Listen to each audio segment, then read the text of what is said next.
శ్రీ రేణుక ఎల్లమ్మ తల్లి జ్యోతిష్యాలయం ముఖం చూసి జ్యోతిష్యం చెప్పబడును. మీ పేరు బలము, మీ భవిష్యత్తులో జరిగేది జరగబోయేది చెప్పబడును. మీ కుటుంబ సమస్యలు, చదువు, ఉద్యోగం, మనశ్శాంతి, ఆరోగ్యం మరియు సకల సమస్యలకు పరిష్కారం చూపబడును. అనుమానము, చెడు పూజలకు కూడా పరిష్కారం చూపబడును. ఎటువంటి వ్యాధులకైనా మూలికా వైద్యం చేయబడును. గురూజీ లక్ష్మణ్ రాజు గారు. Cell number 8639883141. ఓం శ్రీ మాత్రే నమః. ఛానల్లోకి స్వాగతం అండి. ఈ వీడియోలో మనం కర్కాటక రాశి వారి గురించి తెలుసుకోబోతున్నాం. ఈ రాశి వారికి ఈ నెల 19, 20, 21 తేదీలలో అతిపెద్ద సంఘటనలు జరగబోతున్నాయి. ఈ సంఘటనలకు సంబంధించి మీకు ఎటువంటి సంకేతాలు అందుతాయి, అలాగే ఎన్నో సంవత్సరాలుగా ఎదురు చూస్తున్న పని ఏ దేవత అనుగ్రహంతో పూర్తవుతుంది అనే అంశాలతో పాటుగా ఈ సమయంలో మీరు చేసుకోవలసిన దేవతారాధన, అలాగే పాటించవలసిన పరిహారాల గురించి ఈ వీడియోలో మనం వివరంగా తెలుసుకుందాం. కానీ అంతకంటే ముందుగా మీరు కనుక మన ఛానల్ని ఇప్పటివరకు సబ్స్క్రైబ్ చేసుకోకపోతే సబ్స్క్రైబ్ చేసుకొని పక్కనే ఉన్న బెల్ ఐకాన్ నొక్కి ఆల్ సెలెక్ట్ చేసుకుంటే మేము ఇలాంటి వీడియోస్ అప్లోడ్ చేయగానే ముందుగా మీకు నోటిఫికేషన్ వస్తుంది. అలాగే వీడియోని ఎక్కడా కూడా స్కిప్ చేయకుండా చివరి వరకు చూస్తేనే మేము ఏం చెబుతున్నామో మీకు పూర్తిగా అర్థమవుతుంది.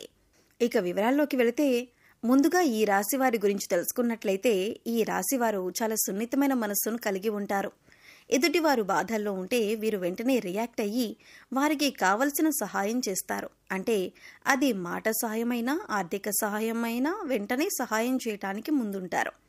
ఈ రాశి వారికి అబద్ధాలు చెప్పటమన్నా, మోసం చేయటమన్నా అస్సలు ఇష్టం ఉండదు. అలాగే నా అనుకున్న వారు ఎవరైనా మోసం చేస్తే ఈ రాశి వారు అస్సలు సహించలేరు. ఈ రాశి వారు స్నేహితులతో అన్నీ షేర్ చేసుకోవటానికి ఇష్టపడతారు. పెద్దలంటే గౌరవ మర్యాదలను కలిగి ఉంటారు. ముఖ్యంగా ఈ రాశివారు గత కొన్ని సంవత్సరాలుగా ఎన్నో ఇబ్బందులు పడి ఉన్నారు. అది ఆర్థికంగా, మానసికంగా, అలాగే ఆరోగ్యపరంగా ఏదో ఒక అంశంలో ఇబ్బందులు పడుతూ వచ్చారు. కానీ ఇకపై మీకు అటువంటి ఇబ్బందులేవీ ఉండవు. మారుతున్నటువంటి గ్రహస్థితి కారణంగా మీరు గత కొంత సంవత్సరాలుగా పడుతున్న ఇబ్బందులన్నీ కూడా తొలగిపోతాయి.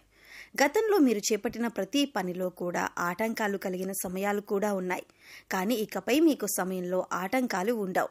మీరు ఎంతో కాలంగా ఎదురు చూస్తున్న మంచి సమయం వచ్చింది.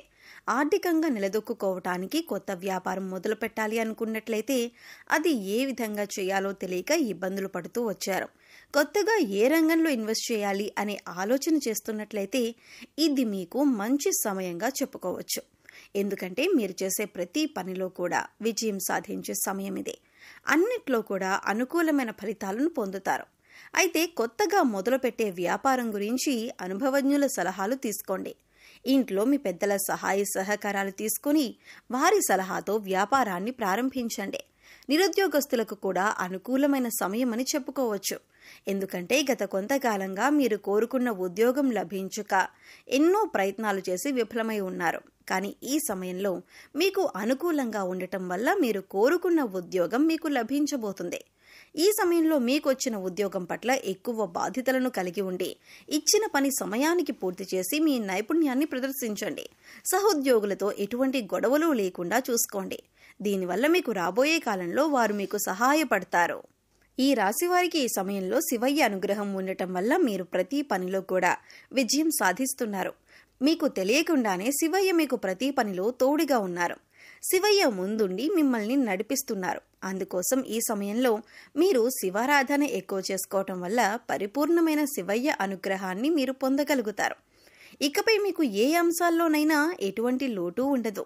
మీరు అనుకున్న పనులన్నీ కూడా సజావుగా సాగిపోతాయి. అవివాహితులకు వివాహ యోగం సూచిస్తుంది. మీరు కోరుకున్న మంచి సంబంధం కలిసి వస్తుంది. దీనివల్ల మీరు మానసికంగా ఆనందంగా ఉంటారు. ఎన్నో ఏళ్లుగా మీరు ఎదురు చూస్తున్న సమయం వచ్చింది.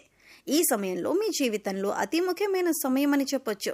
ప్రస్తుతం 19, 20, 21 తేదీలలో అతి ముఖ్యమైన సంఘటనలు మీ జీవితంలో చోటు చేసుకోబోతున్నాయి. అందుకోసం మీరు ఈ 2 పనులు మాత్రం అస్సలు చేయకూడదు. పొరపాటున ఈ 2 పనులు చేసినట్లయితే కనుక మీరు కష్టాల్లో చిక్కుకునే అవకాశం ఉంటుంది. మీరు చాలా జాగ్రత్తగా వ్యవహరించవలసిన సమయం ఇదే. ఇక ముఖ్యమైన సంఘటనలేంటి, మీరు చేయకూడని పనులేంటి అనే అంశాలను చూద్దాం. మీరు మాత్రం ఈ వీడియోని ఎక్కడా కూడా స్కిప్ చేయకుండా చివరి వరకు చూస్తేనే మేము ఏం చెబుతున్నామో మీకు పూర్తిగా అర్థమవుతుంది. ముఖ్యంగా మొదటి విషయం ఏంటంటే, ఈ రాశివారు ఎప్పుడూ కూడా ఇతరుల మీద ఆధారపడకూడదు. తమ పని తాము చేసుకుంటూ పోవాలి.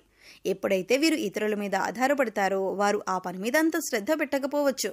దానివల్ల ఆ పనిలో నాణ్యత తగ్గే అవకాశం ఉంటుంది. ఇక పై అధికారుల నుంచి కానీ లేదా మీ ఇంటికి సంబంధించిన పనులైతే మీ ఇంట్లో వాళ్ళకి కానీ ఇబ్బంది కలిగే అవకాశం ఉంటుంది. అందుకోసం వేరే వారి మీద మీ బాధ్యతలను పెట్టకండి.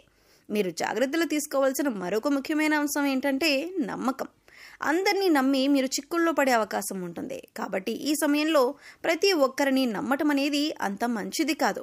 ఇక ఎదుటివారిని నమ్మి వారిచ్చిన సలహాలను పాటించడం వల్ల అది మీ జీవితంలో ఎంతవరకు మంచి జరుగుతుంది అని బేరీజు వేసుకుని పనిని మొదలు పెట్టాలి. లేదంటే మీరు కష్టాలను కొని తెచ్చుకున్నట్లే అవుతుంది. ఇక ఇంట్లో పెద్దలు చెప్పిన సలహాలను పాటించడం వల్ల మీకు మంచి జరుగుతుంది తప్ప బయట వాళ్లను నమ్మి వారి మీద మీ పూర్తి నమ్మకాన్ని ఉంచి పనులు మాత్రం మొదలు పెట్టకండి. ఇక ముఖ్యమైన మరో అంశం ఏమిటంటే, ఇప్పటిదాకా మీరు పడుతున్న కష్టాలన్నింటికీ ఫుల్ స్టాప్ పెట్టబోతున్నారు. ఎందుకంటే సాక్షాత్తు శివయ్య యొక్క అనుగ్రహం మీకు ఉంది. శివయ్య చల్లని చూపు వల్ల మీరు చేసే ప్రతి పని కూడా పూర్తవుతుంది. న్యాయానికి ధర్మానికి విలువనిచ్చి మీరు చేసే ప్రతి పని కూడా శివయ్య గమనిస్తున్నాడు. ఇక ఇప్పటికే ఉద్యోగం చేస్తున్న వారికి పదోన్నతి లభిస్తుంది. ఇక మీరు ముఖ్యంగా గమనించవలసింది ఏంటంటే, దేవతల అనుగ్రహం పొందటం అంత సులువు కాదు. కానీ మీకు శివయ్య అనుగ్రహం ఉంది. అయితే శివయ్య మీ వెనకాలే ఉండి మిమ్మల్ని అనుగ్రహిస్తున్నాడు అనటానికి సంకేతం ఏంటి అంటే, మీకు కనుక ఉదయాన్నే బ్రహ్మ ముహూర్తంలో అంటే తెల్లవారుజామున 3 గంటల తర్వాత మెలకు వచ్చినట్లయితే మీపై దేవతల అనుగ్రహం ఉందని చెప్పొచ్చు. అయితే ఈ సమయంలో మీరు సమయం వృధా చేయకుండా బ్రహ్మముహూర్తంలో దైవనామస్మరణ చేసుకోవటం చాలా ఉత్తమం. ఇలా తరచుగా మీకు బ్రహ్మముహూర్తంలో మెలకు వస్తూ ఉంటే దేవతల అనుగ్రహంతో త్వరలో మీరు ఉన్నత స్థితికి చేరుకుంటారు. అలాగే మీకు కలలో కనుక చిన్నపిల్లలు, ముఖ్యంగా ఆడపిల్లలు కనిపించినట్లయితే సాక్షాత్తు అమ్మవారి అనుగ్రహం మీకు ఉన్నట్లే. కలలో ఆవు కనిపించినా పాము కనిపించినా కూడా అవి శుభ సంకేతంగా చెప్పొచ్చు. ఇవన్నీ కూడా మీకు దేవత అనుగ్రహం ఉందని చెప్పటానికి సంకేతం. అందుకోసం మీ ఇంటిని ఎప్పుడూ కూడా పరిశుభ్రంగా ఉంచుకొని మీ ఇష్టదైవ నామస్మరణ చేసుకుంటూ ఉండండి. అలాగే ఇంట్లో నిత్య దైవారాధన, దీపారాధన చేయాలి. ఇక మీరు ఏదైనా పని మీద బయటకు వెళ్ళేటప్పుడు ఎటువంటి ఆటంకాలు లేకుండా పని పూర్తవ్వాలి అంటే కనుక మీరు బయటకు వెళ్ళేటప్పుడు మీ పర్స్లో కానీ లేదా హ్యాండ్ బ్యాగ్లో కానీ 2 పువ్వున్న లవంగాలు తీసుకువెళ్ళండి. అలాగే ఆ పని పూర్తయి తిరిగి వచ్చిన తర్వాత ఇంటి బయటే ఆ 2 లవంగాలను తీసి పడేయండి. ఇలా చేయటం వల్ల మీరు బయటకు వెళ్ళిన పని ఏదైతే ఉందో, చిన్న పనైనా పెద్ద పనైనా సరే ఖచ్చితంగా మీరు విజయవంతంగా పూర్తి చేసుకోగలుగుతారు. ఒకవేళ లవంగాలు మర్చిపోయి ఇంట్లోకి తీసుకువచ్చినా కూడా ఏమీ కాదండి.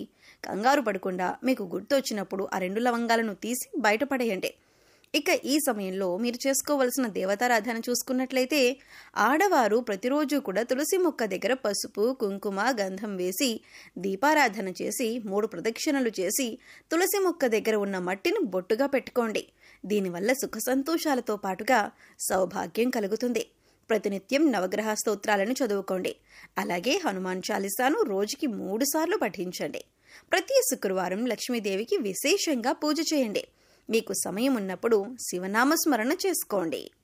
సో చూశారు కదండి, కర్కాటక రాశి వారికి నెల 19, 20, 21 తేదీలలో జరగబోయే అతిపెద్ద సంఘటనలేంటి, ఏ దేవత అనుగ్రహంతో వీరు రాబోయే రోజుల్లో అదృష్టాన్ని పొందబోతున్నారు అనే అంశాలతో పాటుగా ఈ సమయంలో మీరు చేసుకోవలసిన దేవతారాధన, అలాగే పాటించవలసిన పరిహారాల గురించి ఈ వీడియోలో మనం వివరంగా తెలుసుకున్నాం కదా. ఈ వీడియో మీకు నచ్చినట్లయితే లైక్ చేయండి.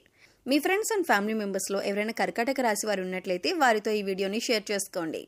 అలాగే ఇప్పటి వరకు మన ఛానల్ని సబ్స్క్రైబ్ చేసుకోకపోతే సబ్స్క్రైబ్ చేసుకొని పక్కనే ఉన్న బెల్ ఐకాన్ నొక్కి ఆల్ సెలెక్ట్ చేసుకుంటే మేము ఇలాంటి వీడియోస్ అప్లోడ్ చేయగానే ముందుగా మీకు నోటిఫికేషన్ వస్తుంది. మరొక చక్కటి వీడియోతో మళ్ళీ కలుద్దామండి. ఓం శ్రీ మాత్రే నమః.